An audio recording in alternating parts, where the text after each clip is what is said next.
अरे जा रंग छोड़। शांति कायरों की ढाल होती है, वीरों का आभूषण युद्ध होता है ग्वाले, युद्ध। अरे चुनौती स्वीकार कर। संसार की, मानवता की ढाल शांति है जरासंध।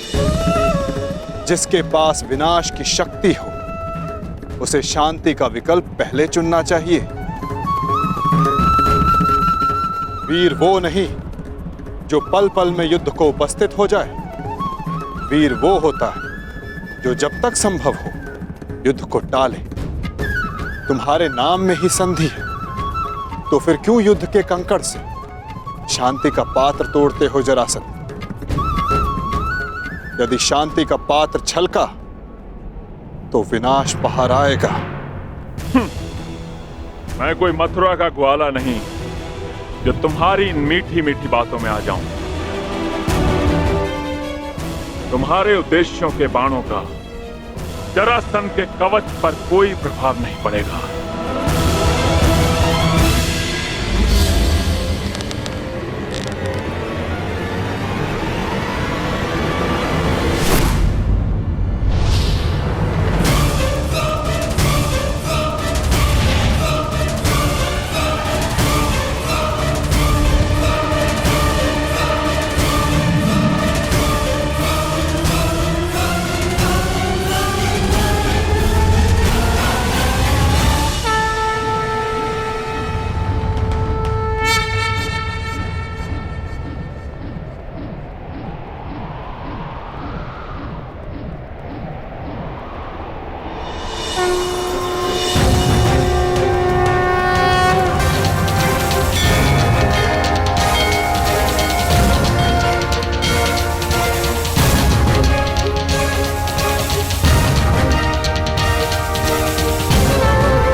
ये तुम्हारी दूसरी भूल है जरासंध, और मेरी अंतिम चेतावनी, शांति का अंतिम प्रयास।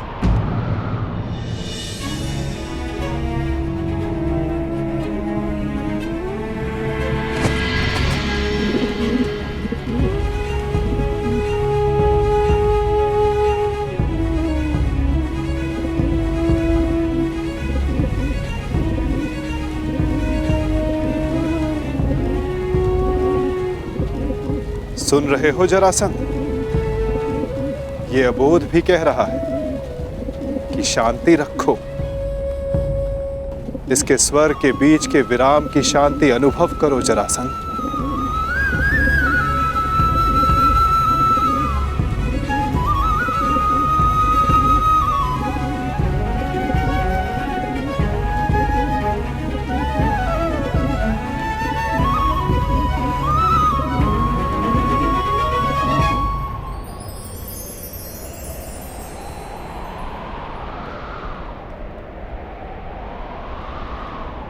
शांति का संदेश लाने वाले परिणाम जानना चाहता है वासुदेव, तो देख।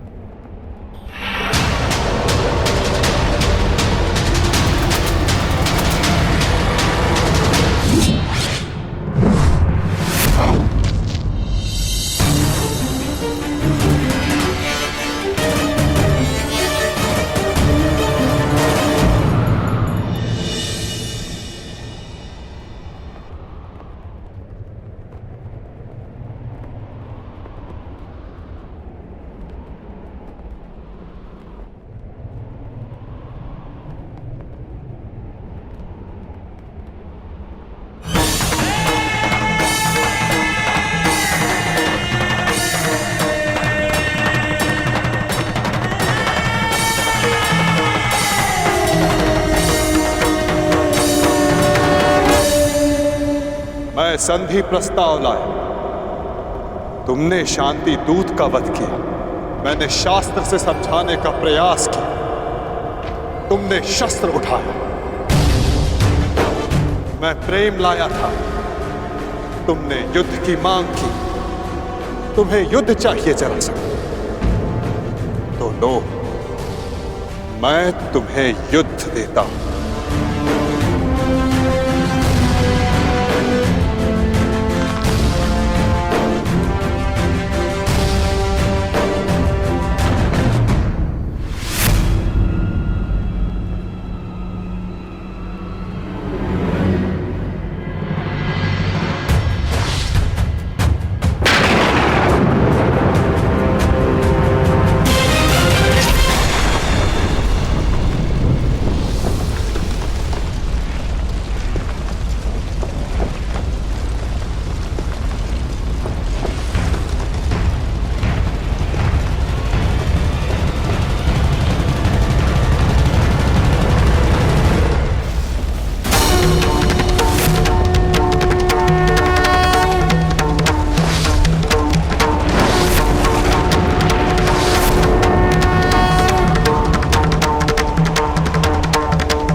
गति धरा काही मां पुकार दी ईश द्वारिका समक्ष अपना प्राण मांग दी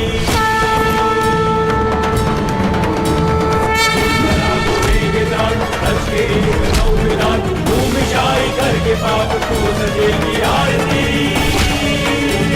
भूमिशाई करके पाप को सजेगी आरती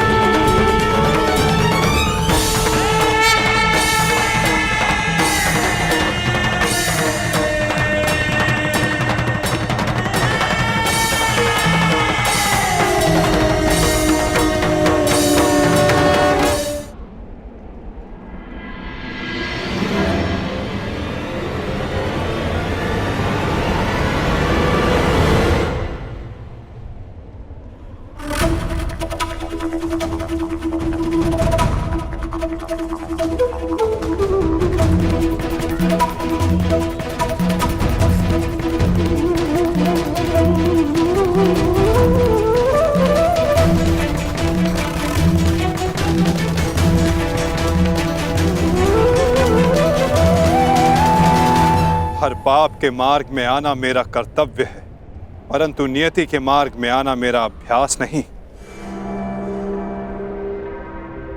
तुम्हारी मृत्यु किसी और के हाथों लिखी है जरासंध, इसलिए आज मैं तुम्हें पुनः जीवन दान देता हूं।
क्या हुआ? युद्ध में सम्मिलित होने आए थे ना? युद्ध नहीं किया? आपने मुझे विकल्प चुनने को कहा, परंतु अवसर नहीं दिया। अब अनुभव हुआ कि मुझे यहां युद्ध में सम्मिलित होने के लिए नहीं, युद्ध का साक्षी बनने के लिए लाया गया था। अनगिनत जरासंधों से भरे इस संसार में एक कर्ण से वार्तालाप करके अच्छा लगा। तुम अब भी भ्रम के पार देख सकते हो कर्ण। युद्ध समाप्त हुआ और तुम्हारे वचन पूर्ति का उपकर्म भी।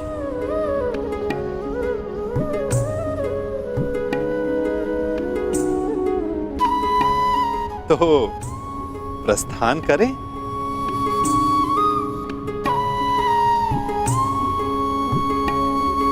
रुकिए।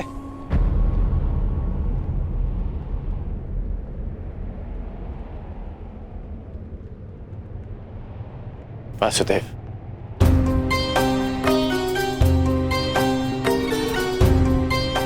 अपने आप नटवर हैं और ना मैं रथी, इसलिए अब ये रथ मैं चलाऊंगा। अब आपका सारथी मैं बनूंगा वासुदेव। मैं सदा नटवर था और सदा नटवर ही रहूंगा अंगराज। नियति ने हमारी जीवन यात्रा में तुम्हारा रथी होना निश्चित किया है और मेरा सारथी होना।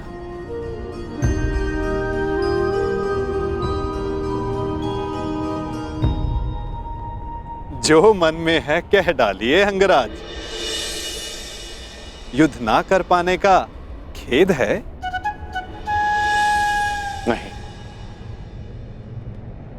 क्योंकि जिस युद्ध में आप सम्मिलित हों वहां किसी और का युद्ध करना व्यर्थ है।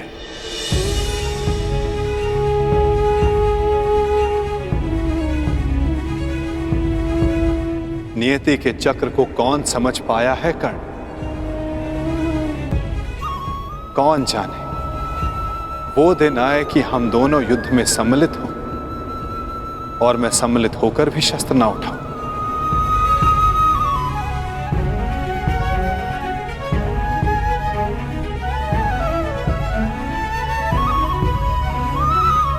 अरे अरे, इतना गंभीर क्यों हो गए? मेरी हर बात पर विश्वास करोगे तो छले जाओगे, और यदि मेरी हर बात पर अविश्वास करोगे तो अधिक छले जाओगे। अब सोचने में ज्यादा समय व्यर्थ मत करो कर्ण, रथ पर बैठो। क्या अब भी कोई यात्रा शेष है?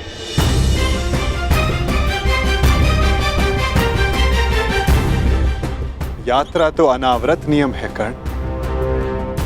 तुम्हारी मगध की यात्रा समाप्त हुई, हो सकता है कहीं और किसी नई यात्रा का प्रारंभ करने जा रहे हो।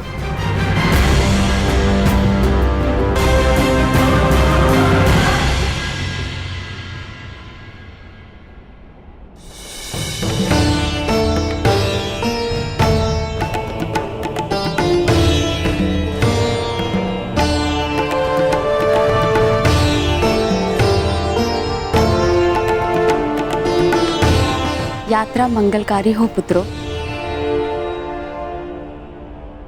हाँ युवराज, तुम्हारी कीर्ति की अग्नि से वारणावत की हर दिशा प्रकाशित हो।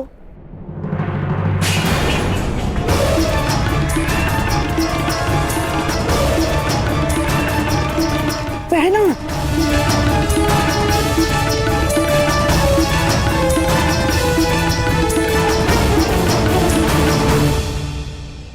ये तो अपशगुन है। यात्रा प्रारंभ करने से पूर्व आरती की थाली गिरना यह अशुभ संकेत है। मुझे लगता है कि आप लोगों को ये यात्रा स्थगित कर देनी चाहिए।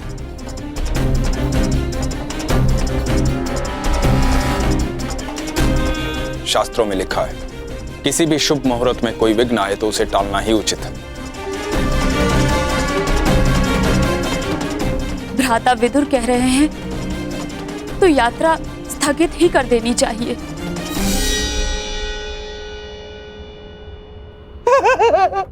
क्या क्या कह रहे हो बहना? अरे अग्नि तो पवित्र होती है, और कदाचित अग्निदेव ये संकेत दे रहे हैं कि इस यात्रा में वो पांडव भांजों के साथ ही है।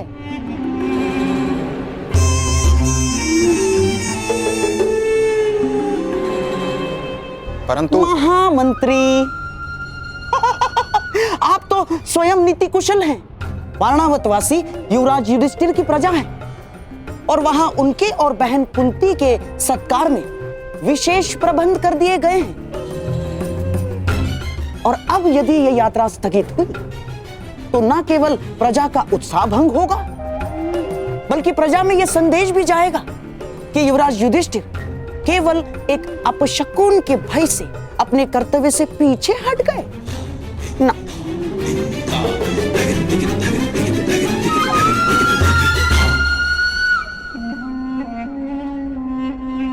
महामंत्री, ये युवराज युधिष्ठिर का अपयश होगा। परंतु यहाँ युवराज की सुरक्षा का प्रश्न है। सुरक्षा? महामंत्री, जिसके साथ भीम और अर्जुन जैसे महाबलशाली भाई हों, जिन्होंने पांचाल को बात ही बात में परास्त कर दिया हो, उन्हें किसका भय? मामा श्री का मत उचित है काका श्री,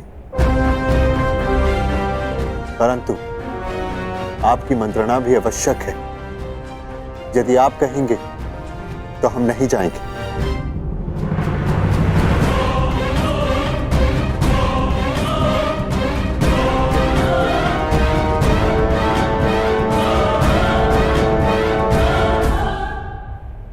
आज्ञा है काकाश्री। ठीक है युवराज, आप प्रस्थान करें।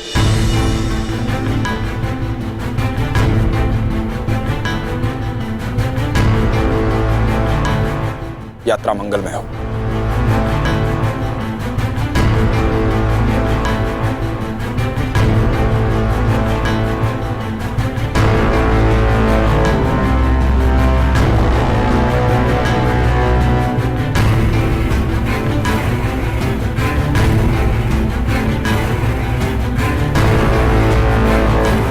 चलिए माताश्री।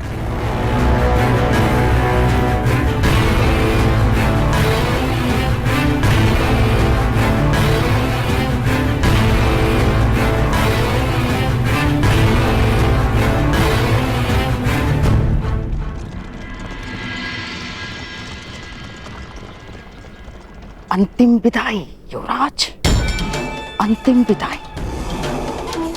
अब कदाचित हस्तिनापुर तुम्हारा मुख कभी न देख पाए।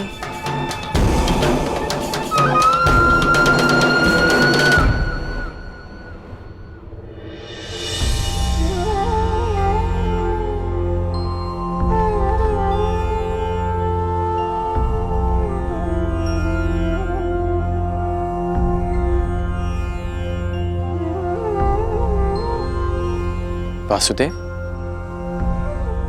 अभी आपने कहा कि दूसरी यात्रा प्रारंभ हो रही है, तो फिर आप बीच में क्यों रुक गए?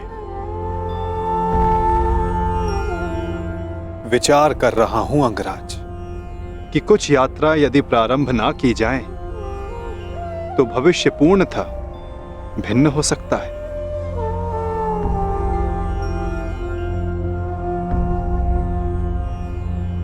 मैं आपकी ये पहेली भी समझ नहीं पाया।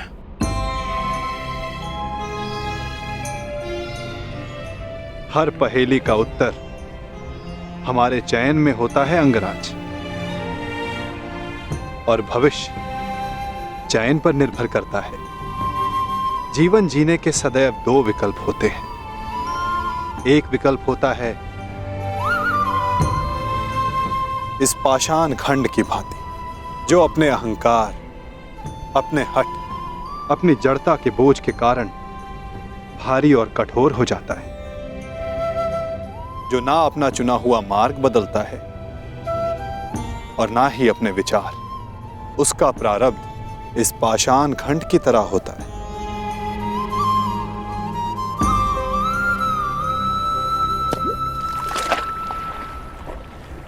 जल में डूब जाना। और दूसरा मार्ग वासुदेव?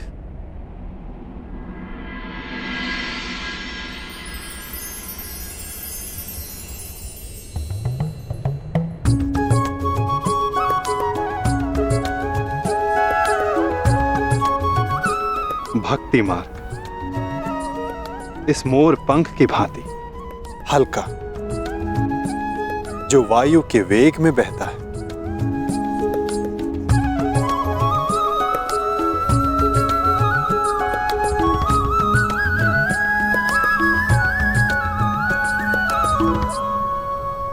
जो इस मोर पंख की भांति होते हैं,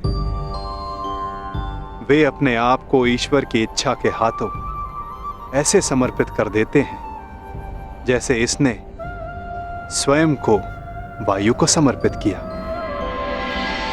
इसीलिए वायु उन्हें किसी भी ओर ले जाए, वे सदैव ईश्वर की गोद में रहते हैं।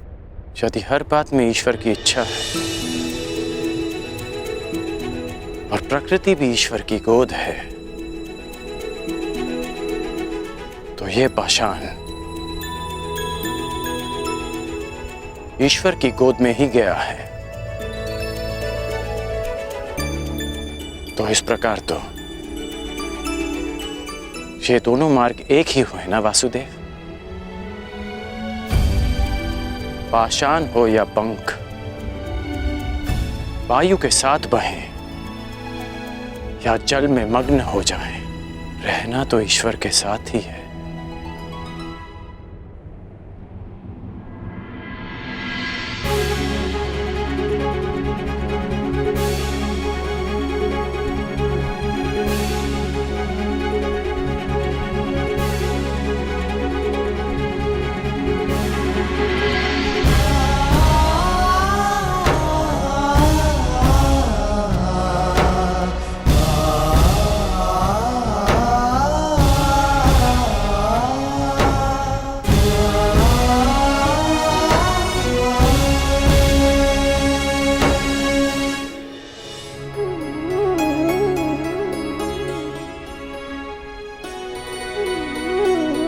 मैं हमेशा तुम्हारी प्रशंसा करता आया, परंतु आज तुमने मेरा सम्मान अर्जित किया है कर्ण।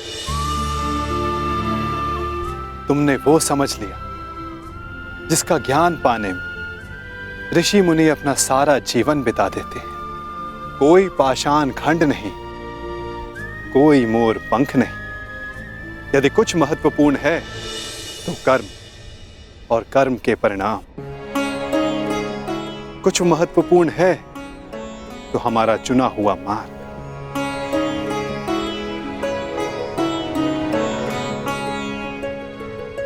बहुत ज्यादा सोचते हो अंगराज, बहुत समय भी व्यर्थ करते हो।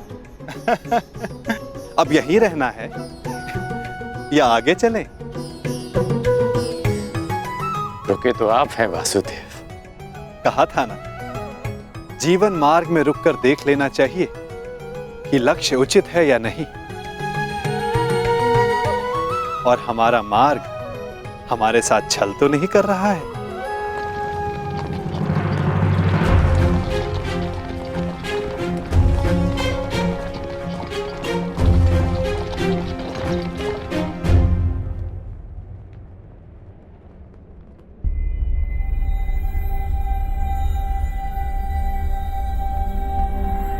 ये दो रथ क्यों वासुदेव? क्योंकि यहां से दो मार्ग जाते हैं कर्ण, एक हस्तिनापुर को और दूसरा पांचाल को। तो अचानक आप पांचाल जा रहे हैं? कहीं इसका संबंध पाषाण खंड और मोरपंख के चुनाव से तो नहीं? नहीं कर, आवश्यक नहीं कि हम केवल पाषाण खंड या मोरपंख ही हों। कभी कभी कर्म के साथ साथ निमित्त भी महत्वपूर्ण होता है।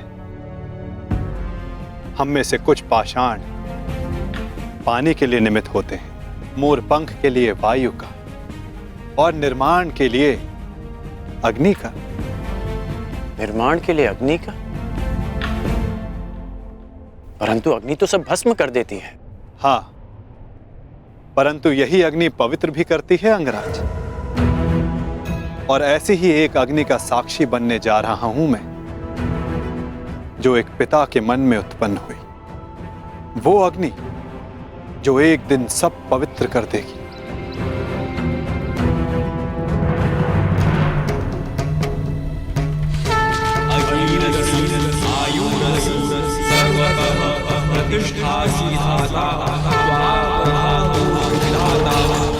हमारे प्रतिशोध की अग्नि शांत करने के लिए दो अतिथि शीघ्र प्रस्तुत होंगे द्रौपद। मैं भी उनके स्वागत के लिए आतुर हूं ऋषिवर। तब से जब से द्रोण ने मेरा अपमान किया। ये कैसी विचित्र अग्नि है द्वारकाधीश? अग्नि अग्नि होती है कर्ण। हाँ, उत्पत्ति का कारण और उद्गम भिन्न हो सकते हैं। लालच की अग्नि, घृणा की अग्नि, छल कपट की अग्नि। आशा करता हूं जब कभी ऐसी अग्नि से तुम्हारा सामना होगा तो तुम उचित निर्णय लोगे कर्ण। एक बात का आश्चर्य है वासुदेव, आप पांडवों के ममेरे भाई हैं, तो मुझे लगा कि आप मुझे कुमार दुर्योधन से दूर करने का प्रयास करेंगे, परंतु आपने ऐसा नहीं किया। क्योंकि सारथी का कार्य केवल मार्ग दिखाना होता है अंगराज, चयन तो रथ ही करेगा। फिर भी यदि समय आने पर चुनाव करना पड़ा तो किसका चुनाव करोगे अंगराज?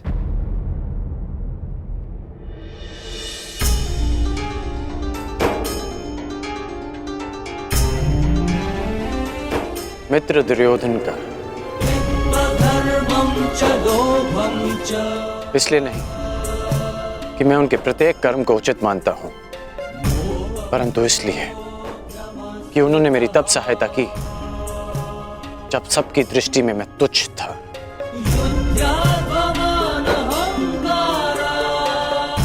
मैं पाषाण होने का विकल्प चुन चुका हूं, क्योंकि जल रूपी निमित्त बनकर दुर्योधन ने मुझे संभाला।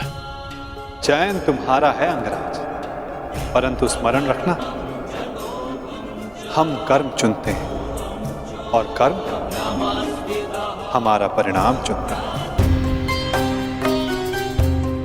और कुपक्ष में होने से कुपरिणाम भोगने की संभावना अधिक होती है कर्ण। तब भी मैं मित्र दुर्योधन को ही चुनूंगा। प्रणिपात वासुदेव।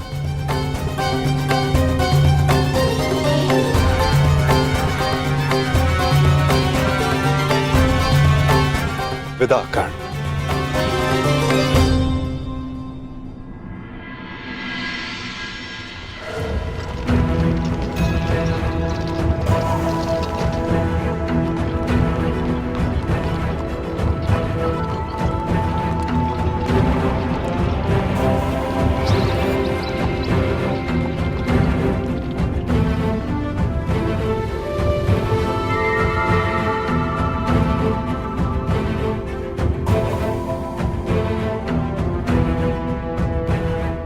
अति सुंदर। विश्वास नहीं होता कि भ्राता दुर्योधन आपको इतनी सुंदर भेंट दे सकते हैं।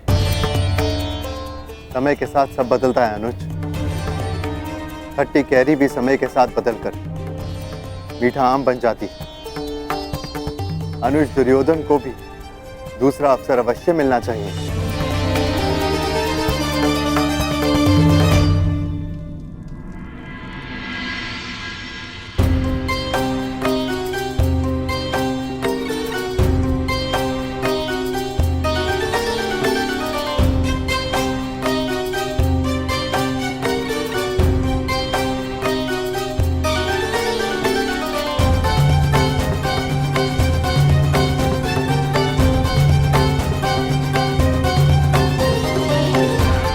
अद्भुत अद्भुत महल बनाया है पुरोचन ने। समझ में नहीं आता ये वास्तविक भवन है या भ्रम। मैं तुमसे सहमत हूं अनुज, परंतु इतनी सुंदर वस्तुएं सदैव भ्रम और छल ही होती है।